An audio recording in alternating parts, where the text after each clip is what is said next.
Merci, Monsieur le Président, Madame la Pour 5 Présidente, minutes. Monsieur le Ministre, mes chers collègues.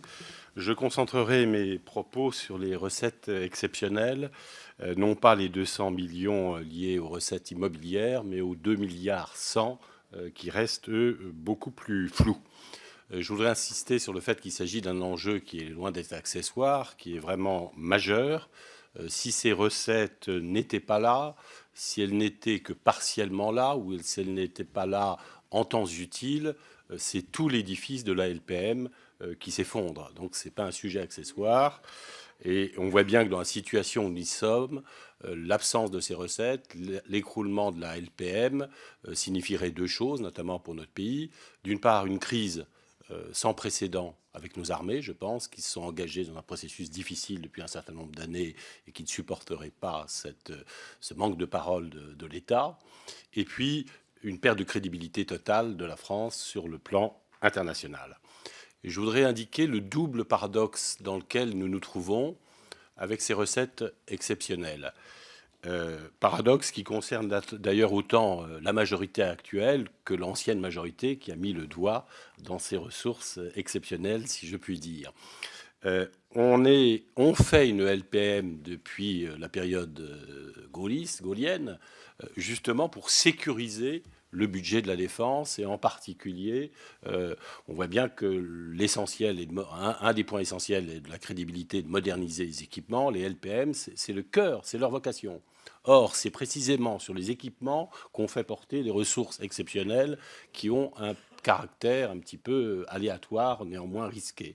Donc on est dans ce paradoxe d'un texte fait pour sécuriser et qui introduit une insécurité.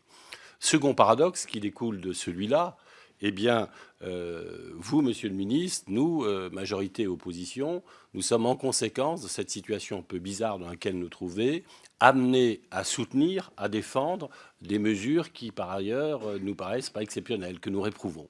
Voilà la situation un petit peu bizarre dans laquelle nous nous trouvons.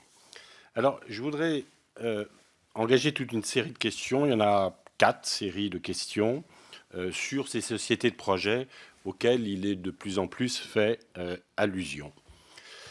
La première série de questions serait sur le thème est-ce qu'il existe un plan B ou pas? Est-ce que la seule solution pour ces 2 milliards 100, c'est les sociétés de projet ou est-ce qu'il y en a d'autres? Parce qu'on voit bien que pendant un certain temps, on a évoqué les investissements d'avenir, puis on n'en parle plus maintenant. Et puis j'ai été très frappé il y a 2 semaines lors d'une question posée par Jean-François Lamour à Monsieur le ministre de l'économie, Monsieur Macron. Monsieur Macron a évoqué ces sociétés de projet, mais a aussi laissé entendre que d'autres solutions étaient possibles. Alors voilà, j'aimerais savoir, est-ce que la seule solution sur ces 2 milliards 100, c'est les sociétés de projet, ou est-ce qu'il y a encore un débat sur d'autres solutions possibles? J'aimerais y voir clair sur cette question. La seconde série de questions, elle découle de la visite que nous avons rendue en juillet avec Patricia Adam, avec Jean Lenay, mais qui était de contrôle à Bercy, et notamment la visite que nous avons rendue à Christian Eckert. Justement, en juillet, on parlait déjà des sociétés de projet. On a effectué un contrôle sur place. Et on a reçu quelques réponses de Bercy sur ces sociétés. Moi, ce qui me frappe, c'est que le débat, il est posé par le ministère de la Défense et Bercy depuis plus de 6 mois. On a eu des courriers qui montrent qu'il y a des discussions.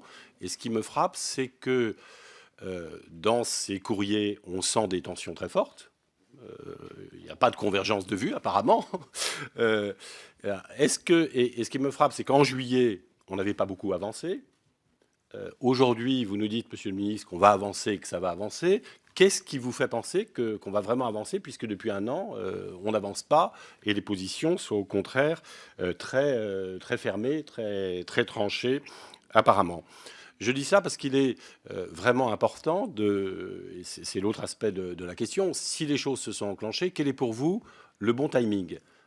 Je crois que le chef d'état-major des armées, Pierre de Villiers, insiste sur le fait qu'il faut qu'elles soient là, ces recettes, mais qu'il faut qu'elles soient là en temps utile.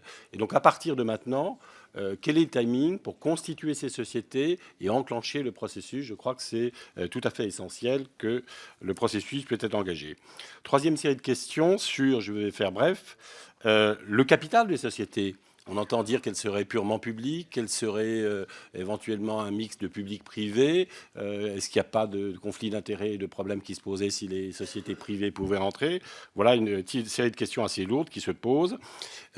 Autre série de questions sur le type d'armement.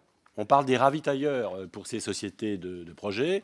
Vous voyez très bien que si on rentre dans une phase de quelque chose qui s'apparente à du leasing sur les problèmes nucléaires, il y a toute une série de problèmes qui se posent. Dernière série de questions.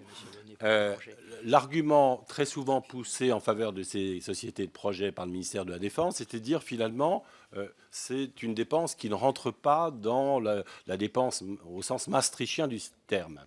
Aujourd'hui, Bercy nous dit que c'est une dépense au sens maastrichtien du terme. Est-ce qu'il n'y a pas là quelque chose qui fragilise l'ensemble de l'équilibre? Deux questions très rapides pour terminer, Monsieur le Président. Une pour compléter ce qu'a dit Patricia Adam tout à l'heure, effectivement, sur le report de charges. Comment vous voyez les choses pour la fin d'année et quelle est la ligne rouge à ne pas franchir, d'après vous, en la matière, Monsieur le Ministre?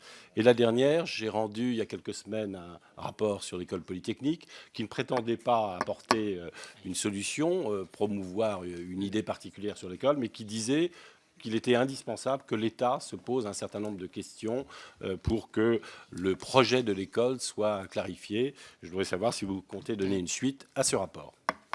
Je vous confirme que les dépenses militaires jusqu'à nouvel ordre sont maastrichtiennes.